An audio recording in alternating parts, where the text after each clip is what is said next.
Hello, my name is Sam, my pronouns are they, them, and welcome back to my office. So, today I want to do my top 10 of 2022. So, I'm super excited for this. I think that this year has been a pretty solid reading year. Not my best, not my worst, but I've read some really interesting things. So, let's just kind of hop right to it. We're going to start with number 10. Which was Skin of the Sea by Natasha Bowen. So this was all about, it was a retelling of the Mami Wata. It was a traditional African retelling of the mermaid story. So I thought it was really interesting. It was beautiful world building. It was beautiful language. I personally feel like it could be read as a standalone, but I know that the second book did come out in the series. I have not read the second book yet. I have been meaning to, but I'm procrastinating because I really, really loved it, and I'm not ready to give it up yet. This has definitely piqued my interest in my whole interest in the sea and pirates and mermaids, which if you watch my 2020 or my most anticipated releases of 2023, that will be very apparent. There are like 4 or 5 pirate stories on there. So this has definitely sparked an interest for me, and I have to buy a physical copy still. But I am all down for this. I really, really love Natasha Bowen's writing. I think that it was a really interesting way to tell the story. So, yeah. Number 9 is actually House of Earth and Blood by Sarah J. Maas. So this year I read House of Earth and Blood and I read House of Sky and Breath. House of Earth and Blood was definitely the one that I liked more. I don't want to say that this is like a hardcore I'm in love with favorite. Like, I was obsessed with her other 2 series. I reread them constantly. I love all of them. And I have to say the Crescent City series is my least favorite of all of her series right now, but that doesn't mean that I don't like them. I really like the relationships in them, and I really like that in this series, she has chosen these are my 2 romantic characters, and they're staying together. We're not switching it up on you, which I really appreciate because I was not emotionally prepared for it to be switched up on. I really like Bryce and Hunt, and I think they're sweet, and I thought that the book was chaotic, but in like a fun way, like the twists and turns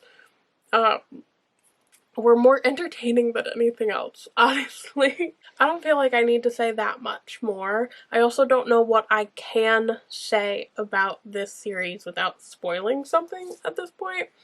There are so many like twists and turns and unexpected moments that I feel like if I were to say anything, it would ruin something. I don't even know. But I really liked it. I thought it was cute. I don't feel like grabbing my copy right now. I do have a physical copy of that. Speaking of physical copies, let's move on to number 8, which was Gallant by VE Shcwab. I know that not everyone loved this, but I really loved this so much. So this is about Olivia Pryor. She is mute, and she has been living at a girls' school as an orphan for the majority of her life, and she has just desperately wanted family more than anything else. And then the only thing that she's had left of her mother was a journal in which her mother, towards the end, started to go crazy. So one day the school, the orphanage, whatever you want to call it, got a letter from her uncle inviting her to come and live with him. So off she goes. But her uncle is actually dead. and her cousin is not expecting her. Nothing is as what it seems here at Gallant. It was paranormal, it involves death. I know this wasn't for everyone, but I really, really loved it. I thought it was an interesting story. I thought Olivia Pryor was such an interesting character, despite the fact that her communication methods were so different. And I thought that the unwinding of it all, like the story itself, the lore of this family was just incredible. I love VE Shcwab's writing, and you know what, Gallant was definitely not an exception. So number 7 is actually Book Lovers by Emily Henry. So I read 3 Emily Henry books this year, and this is the only one that I actually really liked, and I loved this. So this is about Nora, who is a book agent. Her client ends up creating a bestseller that is set in this small town called Sunshine Falls in North Carolina, and Nora's little sister ends up asking Nora to spend a month with her out in this town, as one, a huge fan of this book, but two, to just get away from her ever-growing family, and to spend some time with her sister. We also have Charlie, who is a book editor, who Nora doesn't have particularly good feelings toward. They had one lunch together, and it didn't really go that well. But she ends up going to Sunshine Falls, where she finds Charlie. It's a very cute romance. I really like them both as characters, but I just appreciated the fact that Nora was so adamantly against the small town romance trope. You know, in books and in life to a capacity. And it's because she and everyone around her has always seen her as like the girlfriend that gets broken up with in a Hallmark movie because she cares too much about her job and her livelihood, and she should really like calm down about everything. And she doesn't end up losing any of those values or losing who she is as a person by the end of this. And I feel like the compromises that were made in the relationship itself ultimately just made this book better. So I thought it was cute, I thought it was fun, and I loved the characters in this. This is the only Emily Henry book that I actually really enjoyed, and it's the only one that I actually bought. So number 6 is actually Sorrowland by Rivers Solomon. So this was in my top queer books of 2022, and I loved this. So this is about a cult. Vern, who is impregnated by the head of the cult at the age of like 15, ends up escaping said cult. I think it's called like Caneland, and she ends up hiding in the woods for quite a few years. She gives birth to her twins in the woods, and deals with survival and ever-changing bodily issues that she once thought were kind of normal while she was in Caneland, but 'tis not the case. Not normal. So this is all about the Black American experience, medical experimentation, you know, cults and how they're kind of formed. Like, Caneland was formed because Black Americans were tired of the abuse and the racism, and they wanted to be able to band together and take care of each other and not be left out to die. And you kind of get to see the progression a little bit of how that idea started off to how it ended, and how the US government got involved in everything, and how everything just went to garbage. I really, really enjoyed this. This has a two-spirited love interest. This has children who have no gender roles enforced on them whatsoever. It has Vern learning how to love others, love herself, love her children. And you know, it's just kind of horrifying and amazing. And I love it, and I'm not going to stop talking about it. Ever. It's fine. So number 5 is The Extraordinaries by TJ Klune. This was also in my top queer books of 2022. I loved this. This was so cute. So Nick Bell is just a dorky little teenager who's been writing fanfiction about Shadowstar, an extraordinary in his city for years.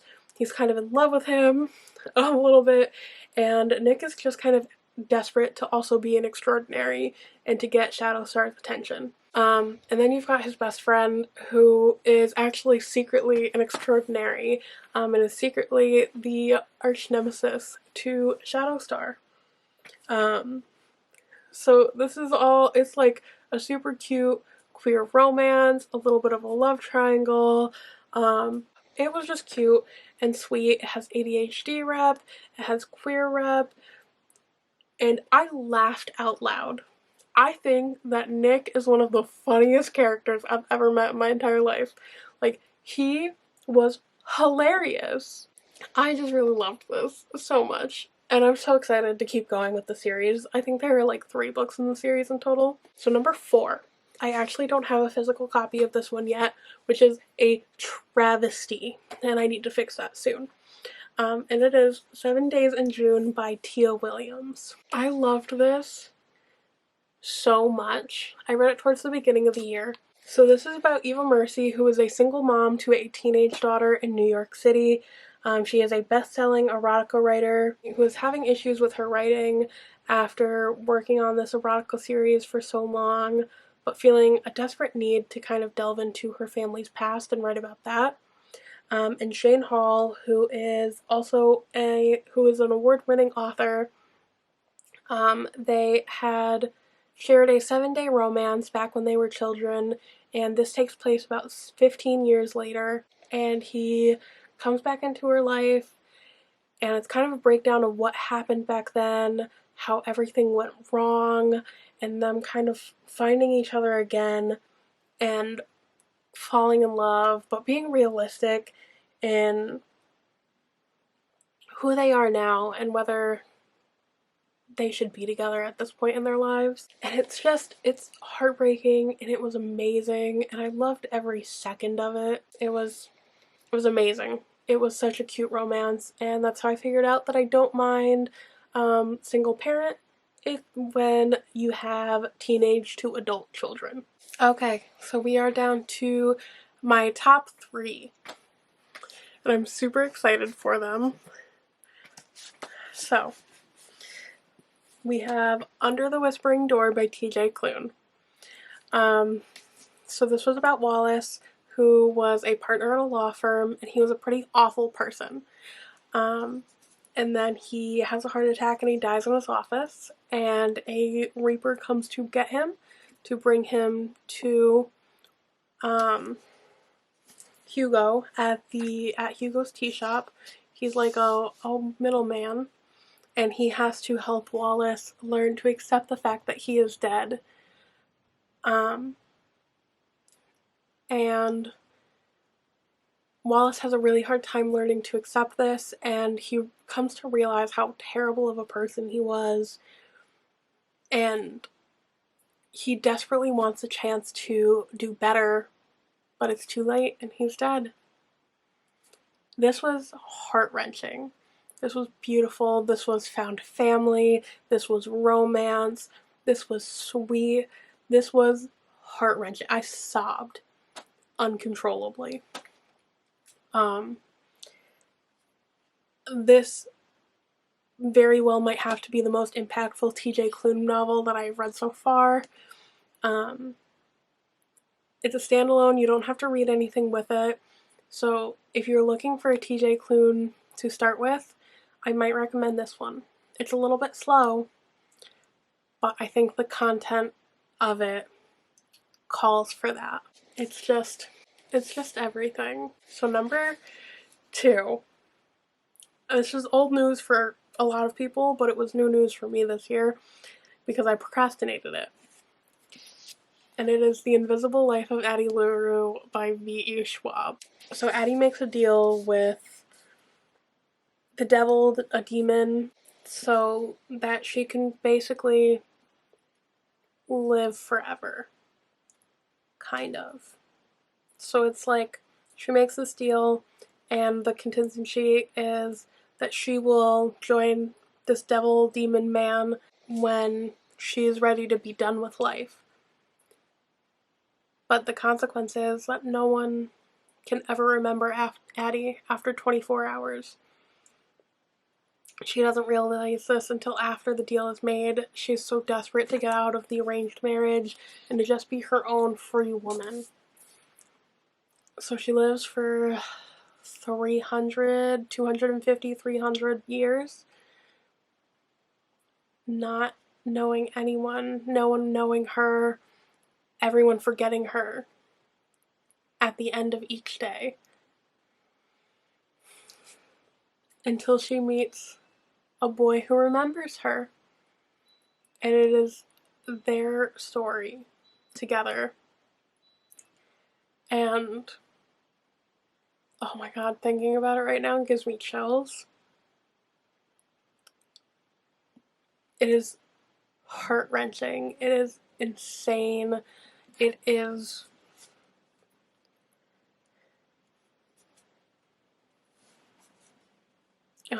it is a story of desperation, of the will to live, of sacrifice. Really, like it was perfect for me. And I cried for I've never cried so hard and so long. But the last like 50 pages of this really killed me. I don't feel like my review of this will be anything that makes you want to read it, but I'm just saying you should read it. Now, my final one, my number one of 2022 was Take a Hint, Dani Brown by Talia Hibert. Look at how sweet they are.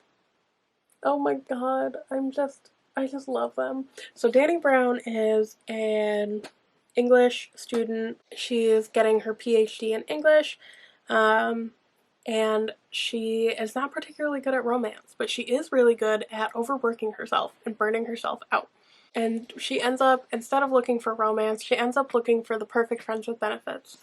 And she gets her eye set on the bodyguard Zafir, who is so sweet. They end up kind of fake dating kind of vibe because he rescues her from inside the building during a fire drill, and they kind of become a little internet sensation as fireman carries her out of the building.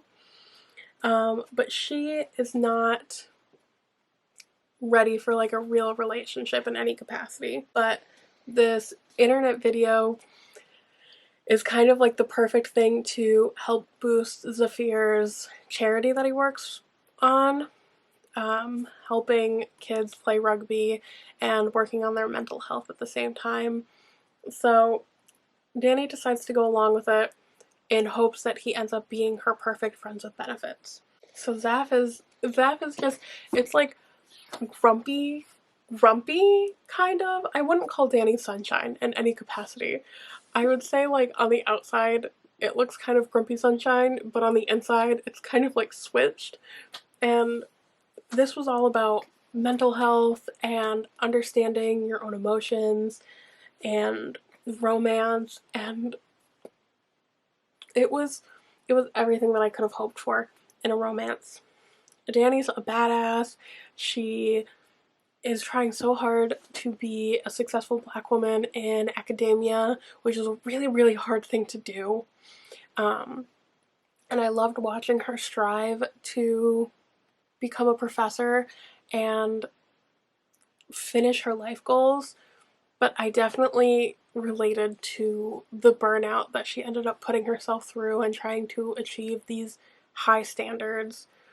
So along with really connecting with Dani as a character and loving her more than anything else, I thought their romance was cute. I thought it was sweet. It was my favorite in the Brown Sister trilogy. I loved everything about this. I loved it. And I think it was perfect. I have no critiques. I have not a single critique on this. I loved the writing, I loved the romance, I loved the story, I loved the characters, I loved the side characters, I loved everything. No critiques. Perfection. So I have 8 books physically out of my top 10. So I'm gonna hold these up. So this has been my top 10 of 2022. I hope that there's something that you might be interested in reading now that you've seen it. Nothing's like new or fancy or anything like that, but I think all of these are really worth it. So yeah, I hope that everyone's having a fantastic day. Let me know what some of your top books of 2022 were, and I'll see everyone next time. Bye.